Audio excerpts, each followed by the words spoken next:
निर्वाचन की सफलता मतदान कर्मियों के ज्ञान और कौशल पर निर्भर करती है।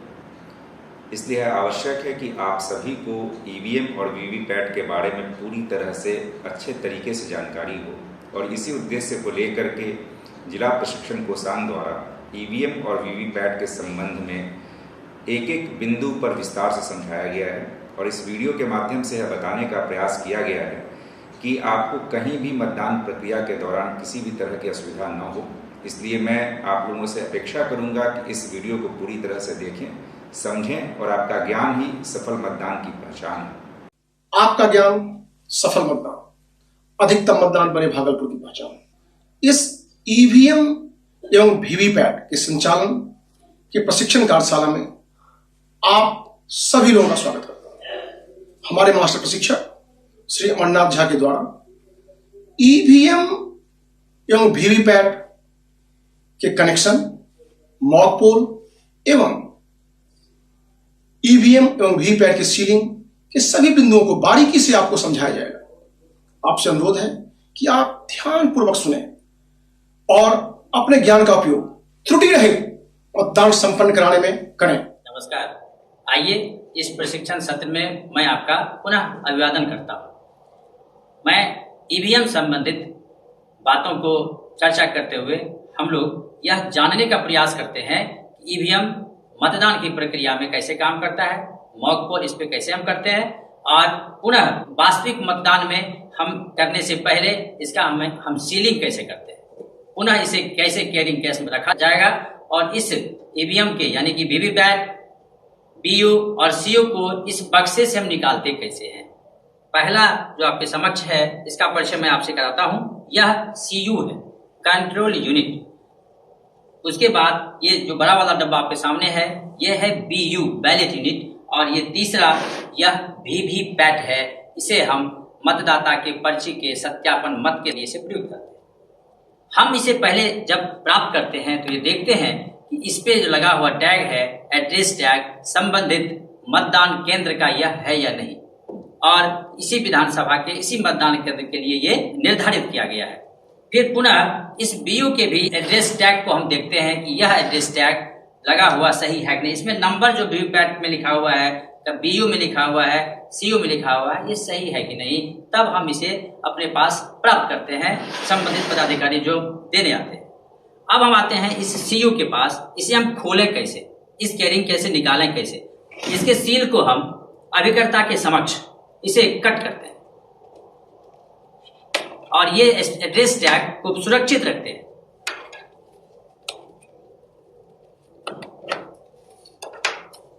यह कट करने के बाद हम ये देखते हैं कि यहाँ पर ये दो बटन लगे हुए हैं। इसे हम खोलने के लिए आराम से इसे पुनः देखिए इस तरह ऊपर की ओर इसे प्रेस करते हैं तो स्वतः ही यह प्रेस करते ही इसका दरवाजा खुलने लगता है और ये देखते हैं यही हमारा सीयू अर्थात कंट्रोल यूनिट है। और जब मैं अपने हाथ में इसे लेता हूँ, आप भी जब इसे लेंगे तो आप देखेंगे इसके सीयू के पीछे जो ये नंबर होते हैं, जो इसका यूनिक आईडी नंबर होता है, यह नंबर हमारे एड्रेस टैग में लिखा हुआ है या नहीं। एड्रेस टैग की जांच करने के बाद हम यह आश्वस्त हो लेते हैं कि यह सीयू हमारे मतदान केंद्र के लिए ही आवंटित है। इसमें देखें ये ऊपर वाला डिस्प्ले सेक्शन कहलाता है, यह आरओ सेक्शन है, यह रिजल्ट सेक्शन है और इसे बैलेट सेक्शन कहते हैं। यह जो डिस्प्ले सेक्शन है, जब हम इसे कनेक्शन करते हैं तो इसमें लाइट आता है और ये सूचनाएं प्रदर्शित करती है। यह आरओ सेक्शन, ये इसमें बैटरी लगे होते हैं और ये कैंडिडेट सेक्शन होते हैं। इसमें ये रिजल्ट सेक्शन होता है। ये रिजल्ट सेक्शन में हम ये देखते हैं कि किस अभ्यर्थी को जब हम मत देते हैं तो वह मतदान देने के बाद हम उसकी मॉक पोल में जांच करते हैं। मॉक पोल जांच करने के बाद पुनः उस बटन को क्लोज दबा के फिर इसके रिजल्ट को देखते हैं कि किस अभ्यर्थी के लिए मत कितना प्रदर्शित हुआ है। पुनः उसे डिलीटिंग के बाद इस सेक्शन को हम अपने मतदान कर्मियों के बीच अभिकर्ता की उपस्थिति में इसे सील करते हैं। सील करने के बाद यह मशीन हमारे एक्चुअल मतदान के लिए तैयार होता है। आइए अब दूसरे मशीन की ओर हम आते हैं। दूसरा मशीन जो आपका बीयू का, इस बीयू के भी हम सील को, ये सील जो किया हुआ इसे कट करते हैं।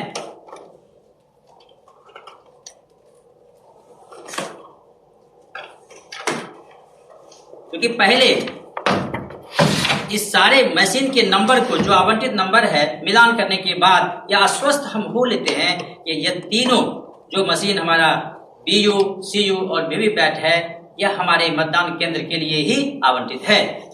अब इस बैलेट यूनिट, दूसरा जो सबसे बड़ा लंबा देखने में लगता है, यह हमारा बैलेट यूनिट है। एक बैलेट यूनिट में क्रमशः 16 अभ्यर्थी के लिए चुनाव चिन्ह आवंटित जो होते हैं वह इस पे लगे होते हैं। हमारे विधानसभा या लोकसभा जिस चुनाव में हम होते हैं, वहां जितने अभ्यर्थी होते हैं उतने अभ्यर्थियों का यह नीला बटन खुला रहता है। यदि अभ्यर्थी की संख्या 10 होती है तो यहाँ 10 और 1 नोटा अर्थात 11 अभ्यर्थी लगा करके इसके बाद इस बटन का मास्क किया रहता है, जो आपको नीले कलर में नहीं दिखता, यह पुनः उजला दिखता है। लेकिन यदि यह 16 अभ्यर्थी से अधिक 17 या 32 अभ्यर्थी तक होते हैं तो फिर दूसरे BU यानी कि 2 BU की आवश्यकता होती है। यहाँ पर आप देखेंगे कि BU के ये ऊपर में स्लाइड स्विच लगा रहता है जिस पे 1 प्रदर्शित है। लेकिन यदि अभ्यर्थियों की संख्या बढ़ जाए तो पुनः दूसरा 2 BU काम करता है और उस पे यह 2 प्रदर्शित होता है। अब हम आते हैं वीवीपैट की ओर। ये वीवीपैट है, यह भी सील होता है। इस सील को पुनः अभ्यर्थी के जो अभिकर्ता होते हैं उसके समक्ष दिखा के इसे कट करते हैं और कट करने के बाद इसे खोलने के लिए सहजता से ये बटन जो नीचे लगा रहता है इसको खोलते हैं। या नीचे उठाते हैं, ये खुलता है और यह खोलने के बाद ये ढक्कन ऊपर से हटाने के बाद यह भी सील रहता है। यह सील वीवीपैट आपके समक्ष होता है और इस सील में भी आवंटित नंबर जो वीवीपैट के होते हैं वह यहाँ भी लिखे होते हैं। इस वीवीपैट में अलग अलग भाग होते हैं। एक भाग इसके ड्रॉप बॉक्स का होता है। खुला यह इसलिए होता है कि मॉक पोल के क्रम में जब हम पर्ची इससे निकालते हैं तो वह 50 और 7 57 पर्चियां कम से कम इससे निकाली जाती है। मॉक पोल के बाद पुनः इसे सील कर दिया जाता है संबंधित एड्रेस टैग के द्वारा। उसके बाद इस वीवीपैट के पीछे का हिस्सा ये 2 भाग में रहता है और जब हम लेते हैं तो सबसे पहले देखते हैं कि यह जो वीवीपैट का ये स्लाइड स्विच लगा हुआ है, यह स्विच ये किस पोजीशन में है, हॉरिजॉन्टल पोजीशन में है या यह वर्टिकल है। जब हॉरिजॉन्टल पोजीशन यह प्रदर्शित करता है कि यह स्लीपिंग मोड में है, इसे एक्टिव मोड में लाने के लिए इसे हम वर्टिकल की ओर करेंगे जब हम इसे कनेक्शन करते हैं। और यह पहला जो ऊपर का दरवाजा होता है इसमें देखें एक कनेक्टर के लिए ये स्विच लगे होते हैं जो BU के कनेक्टर को कनेक्टिंग करता है। इसके नीचे का दरवाजा यह सील के लिए होता है, बैटरी के लिए होता है और ये दोनों दरवाजा सील नहीं होता। लेकिन जब मॉक पोल की प्रक्रिया पूरी हो जाती है तो हम इस ड्रॉप बॉक्स के दरवाजे को सील करते हैं। अब हम इसे कनेक्शन के लिए तैयार करते हैं।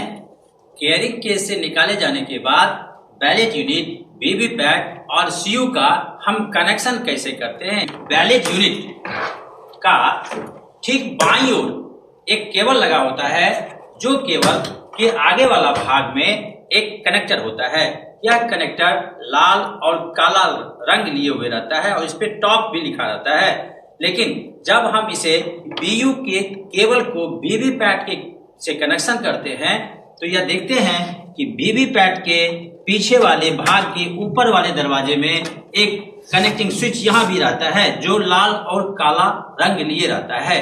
तो लाल को लाल रंग से और काले भाग को काले रंग से के भाग में लाते हैं और इसे थोड़ा सा पुश करते हुए इसे वहां तक ले जाते हैं। ले जाने के बाद थोड़ा पुश करते हैं तो ये कनेक्टर इसमें कनेक्ट हो जाता है जो BU से वीवीपैट के संबंध को स्थापित करता है।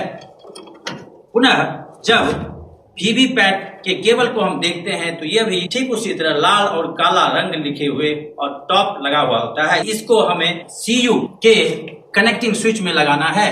तो कनेक्टिंग स्विच में ऊपर में देखिए ये CU का लाल भाग और काला भाग रहता है। इसे लगाने के लिए हम लोग लाल को लाल से और काला को काला से लगाते हैं। यह मशीन हमारा तैयार होता है मॉक पोल के लिए।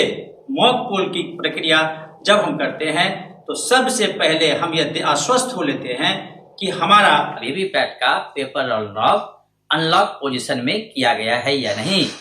अनलॉक करने के लिए इसे वर्टिकल यानी ऊर्ध्वाधर दिशा में, ऊपर की ओर की दिशा में हम क्लॉकवाइज या एंटी क्लॉकवाइज इसे करते हैं। उसके बाद हम यह आश्वस्त होते हैं कि वीवीपैट में बैटरी लगी हुई है या नहीं। हम सीयू के दरवाजा है, इसमें जो बटन लगे होते हैं, इसे ऑन करते हैं तो एक आवाज आती है और इसमें विभिन्न सूचनाएं प्रदर्शित होना शुरू होती है। और प्रदर्शित होते ही जैसे ये सूचना प्रदर्शित होगी, ये एलईडी लाइट जो लाल कलर का है, जो डिस्प्ले सेक्शन में आगे की ओर रीड करने लगता है। इस क्रम में जैसे ही सूचना प्रदर्शित होती है तो यहाँ पर वीवीपैट के सेंसर एक्टिव हो जाते हैं और ग्रीन लाइट जल जाती है। ग्रीन लाइट जलते ही इसमें 7 पर्चियां कटना शुरू होता है। ये 7 पर्चियां आने के बाद इस ड्रॉप बॉक्स में ये जमा होने लगती है। इस 7 पर्चियां को हम सुरक्षित इसी में रखते हैं, क्योंकि मॉक पोल के बाद इस 7 पर्ची का मॉक पोल के सभी पर्चियों के साथ सम्मिलित होना आवश्यक होता है। जिस समय हम इसे ऑन करते हैं और इसमें एलईडी हरा चमकता है, कागज निकलता है, ठीक उसी समय एक और बातें होती है जो बीयू में, इस बीयू में लाइट जलता है और लाइट जलने के साथ हम इसे पूरे स्विच पर ये लाल एलईडी चमकते हुए नीचे बढ़ता है, जो आश्वस्त करता है कि बीयू का सभी बटन से कनेक्शन ओके है। मॉक पोल के क्रम में पहला मत कास्ट करने में इस बैलेट बटन को दबाया जाता है। बैलेट बटन के दबाने के साथ ही सीयू का बीजी लैंप जो लाल कलर्स में है यह प्रदर्शित होता है। आइए हम देखते हैं इसे। जैसे मैंने इसे प्रेस किया तो यहाँ बीजी लैंप लाल कलर में प्रदर्शित हुआ। अब जैसे ये लाल कलर प्रदर्शित होता है, सीयू से आगे जाके बीयू के ऊपर हरा रंग का एलईडी प्रदर्शित होता है। हरा प्रकाश दिखने के बाद हम पहला मत बीयू में जाके जिस अभ्यर्थी को मत देना होता है उसके सामने नीला बटन के बगल में लाल एरो का चिन्ह होता है, उसमें प्रकाश प्रकाशित होता है। लाल प्रकाश जैसे ही प्रकाशित होता है तो वीवीपैट जो वोटिंग कंपार्टमेंट के अंतर्गत रखा जाता है, वीवीपैट में उसी अभ्यर्थी का देखें कि उसके नाम और चुनाव चिन्ह के साथ 7 सेकंड तक प्रदर्शित होता है और उसके बाद बीप की आवाज यह जो आप सुन रहे हैं सुनाई देती है। यह एक मतदान की प्रक्रिया है। इसी तरह हम क्रम से कम 50 मतदान मॉक पोल के अंतर्गत करते हैं। मॉक पोल में 50 मत डालने के बाद सभी अभिकर्ताओं के समक्ष हम इस मशीन के क्लोज बटन को दबाते हैं। जब क्लोज करते हैं तो यह क्लोजिंग लिखाता है और क्लोजिंग लिखाने के साथ इसका टाइम और डेट इस पे दिखता है। इस तरह यह सभी सूचनाएं प्रदर्शित करती है। तब हम अभिकर्ता के समक्ष क्लोज लिखाने के बाद रिजल्ट दबाते हैं। प्रेस करने के बाद इस मशीन से कंप्यूटिंग रिजल्ट का प्रदर्शन होता है और पोल रिजल्ट हमारा टाइम के साथ ये शुरू होता है कि कितने मत किस अभ्यर्थी को दिया गया। पूरी जानकारी लेने के बाद जब यह प्रक्रिया हमारी पूरी होती है तब हम क्लियर बटन को दबाते हैं। क्लियर दबाने के बाद ये डिलीटिंग पोल्ड वोट प्रदर्शित करता है। डिलीटिंग, ये जितने वोट डाले गए थे सभी वोट क्रमशः डिलीट हो रहे हैं। क्लियर बटन तब दबाते हैं जब हम अभिकर्ता पूरी तरह स्वस्थ हो ले कि नहीं हमारे अभ्यर्थी को दिए गए मत और यह रिकॉर्ड दोनों बराबर होता है। तब मॉक पोल स्लिप को हम काले लिफाफे में डालकर और सील करते हैं। अब हम इस 50 मत और 7 जो सेंसर की इस वीवीपैट से संबंधित सूचना को प्रदर्शित करते हुए पर्चियां होती है, यह अधिक भी हो सकता है जब कैंडिडेट अधिक होते हैं। सभी पर मॉक पोल का एक स्टाम्प जो इस पे लगाते हैं। मॉक पोल का जो स्टाम्प होता है वो इस पे लिखा होता रहता है मॉक पोल स्लिप, और इसे हम पीछे की ओर इस पर मॉक पोल स्लिप का मोहर लगाते हैं। यह सभी 57 पर्चियों पर मॉक पोल का यह मोहर लगाना अनिवार्य है। जब 57 पर्चियों पर सभी पर हम मोहर लगा लेंगे तो इसे हम काले लिफाफे में डाल के इसे सील करने की प्रक्रिया करते हैं।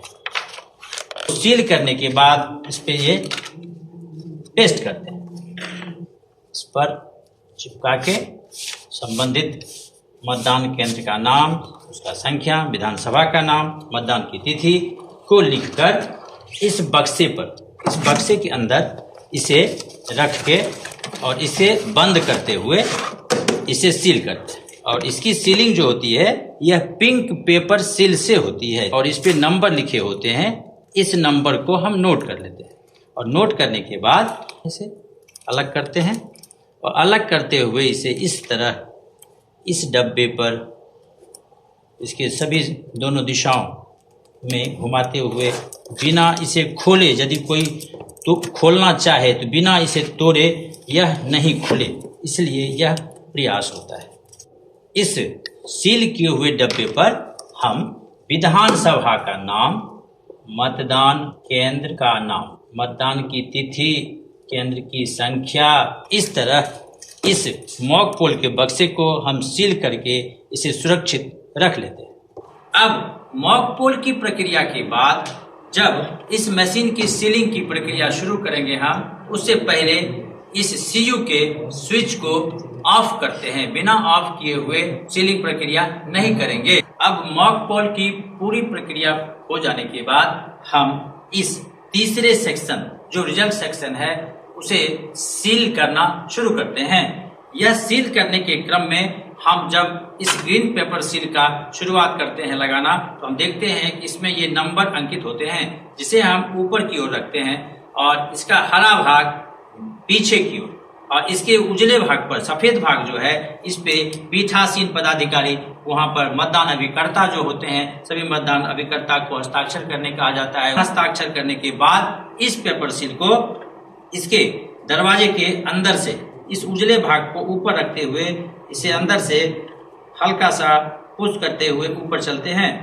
जब ये ऊपर जाता है तो अधिक भाग ऊपर की ओर और कम भाग नीचे की ओर रहे। इस सीलिंग प्रक्रिया में हम एक स्पेशल टैग का उपयोग करते हैं जो इस तरह का बना होता है। इस पे भी एक यूनिक नंबर लिखा रहता है और इस नंबर पर, नंबर के नीचे इस भाग पे पीठासीन पदाधिकारी अपना हस्ताक्षर करते हैं। संबंधित अभिकर्ता जो वहां होते हैं वो भी हस्ताक्षर करते हैं। इस हस्ताक्षर युक्त स्पेशल टैग को इसमें धागा लगा करके इसे ऊपर वाले दरवाजे से होते हुए फिर नीचे वाले छेद से हम इस धागे को स्पेशल टैग लगाते हुए इसे गांठ देते हैं। गांठ देने के बाद ऊपर में ऐसे सील करते हैं। इस तरह रखकर इस पर लाहर और सील की सहायता से इस पर जो स्पेशल टैग का गांठ था कागज का और उसमें धागा से जो जोड़ के हमने गांठ दिया था उस पर इसे सील करते हैं। यह सील होने के बाद इसे इसी क्लोज बटन के बगल में क्लोज में लगाते हुए इसे प्रेस करते हैं। यह ख्याल रखते हैं कि क्लोज बटन हमारा नहीं दबे। जब यह पूरा का पूरा धागा अंदर करने के बाद इस तीसरे भाग को इसके ऊपर से इसे बंद करते हैं और इस बंद भाग के ऊपर में जो ये ग्रीन पेपर सील हमारा था पहले, अब इसे अगले पेपर सील जो हमारा स्टेप सील होता है और यह पूरे बाहर के दरवाजे को मशीन के साथ ये सील करता है। इसकी सीलिंग प्रक्रिया शुरू करते हैं। यह स्टेप सील में यह ए और बी एक साथ लिखा होता है। पहले हम ए भाग पर लगे वैक्स को हटाने के बाद यह जब हट जाता है तो इस पे ए दिखता है। ए को ठीक सामने में और इस पेज के नीचे इसे रखते हैं और इसे रखते ही ये चिपक जाता है। इसे चिपका देते हैं। पुनः ये बी भाग दिखता है। बी वाले भाग के वैक्स पेपर को हटाते हैं। यह हटाने के बाद यह बी प्रदर्शित होते हुए इसे बाईं ओर मशीन का ऐसे ले जाते हैं। जब यह बाईं ओर हम इसे बढ़ाते हैं तो यहाँ पर सी प्रदर्शित होता है और इस सी वैक्स को हटाने के बाद इस ऊपर वाले ग्रीन पेपर सील, जो पेपर सील हमारा हिस्सा होता है, उसे यहाँ पर पेस्ट करते हैं। और जब यह पेस्ट होता है तब लंबे भाग को पीछे से ले जाते हुए ऐसे ख्याल रखते हैं कि ये जो नीचे वाला बटन होता है इसके ऊपर से निकले और घूमते हुए इसे इस पार, और यह ख्याल रखें कि यह क्लोज बटन का जो ढक्कन डब्बा बना होता है इसके नीचे रहे। अब इस तरफ के आते हुए इस भाग को, जो यह डी यहाँ पर वैक्स पेपर होता है, इस डी को हम बाहर करते हैं और इसे यहाँ पर पेस्ट कर देते हैं। ये यहाँ पर पेस्ट हो जाता है। यह 3 सील के उपयोग के बाद हम इसके एड्रेस टैग को इस बंद दरवाजे, यहाँ पर ये जो हमारा आगे का भाग है इसमें धागा लगा के एड्रेस टैग को लगाते हुए सील के द्वारा यहाँ पर सील कर दिया जाता है। अब यह हमारा सही एक्चुअल मतदान के लिए अब हमारा मशीन तैयार होता है। जब एक्चुअल मतदान की प्रक्रिया प्रारंभ होती है उससे पहले हम इस ड्रॉप बॉक्स को सील करते हैं। प्रक्रिया पूरी हो जाती है तब एक्चुअल मतदान हम प्रारंभ करते हैं। मतदान प्रक्रिया की पूरी समाप्त हो जाने के बाद अभिकर्ताओं के समक्ष हम इसे क्लोज, इसमें जो कैप है इस कैप को हटाते हैं और क्लोज बटन दबाते हैं। यह एकदम अनिवार्य है। इसे क्लोज दबाते हैं और ये क्लोजिंग दिखाता है और ये टाइम भी आ जाता है कि कितने बजे मैंने मशीन को क्लोज किया। क्लोजिंग दिखाने के बाद इसे तब इसके स्विच को हम ऑफ करते हैं। ऑफ करने के बाद वीवीपैट अनलॉक पोजीशन से लॉक पोजीशन में करते हैं, यानी कि हॉरिजेंटल अवस्था में। और इसके कनेक्टर को निकालने के लिए इसे हल्का सा पुश करके बाहर की ओर खींचते हैं और इसे ढक्कन को बंद करके कैरिंग केस में, जो इस तरह यहाँ देखेंगे आप, इस तरह भाग में इसे रख देते हैं और इसे बंद कर देते हैं। और बंद करने के बाद एड्रेस टैग लगाकर इसे फिर सील कर दिया जाता है। दूसरी बात, वीवीपैट को रखने से पहले इसके बीयू के कनेक्टर को हम खोलते हैं। बीयू के कनेक्टर को खोलने के बाद इसके लगे बैटरी को, नीचे जो बैटरी नीचे वाला दरवाजा में लगा होता है, इसे खोलते हैं और बैटरी को यह बाहर निकालकर इसे एक लिफाफे में रखकर इसे बंद कर देते हैं। फिर इसे पूर्व की तरह बंद करते हुए रखा जाता है और इस केबल को भी इसी में आगे के भाग में इसे डालकर सुरक्षित कर दिया जाता है। फिर इस कैरिंग केस को हम बंद करके इसे एड्रेस टैग लगाकर इसे फिर सील कर दिया जाता है।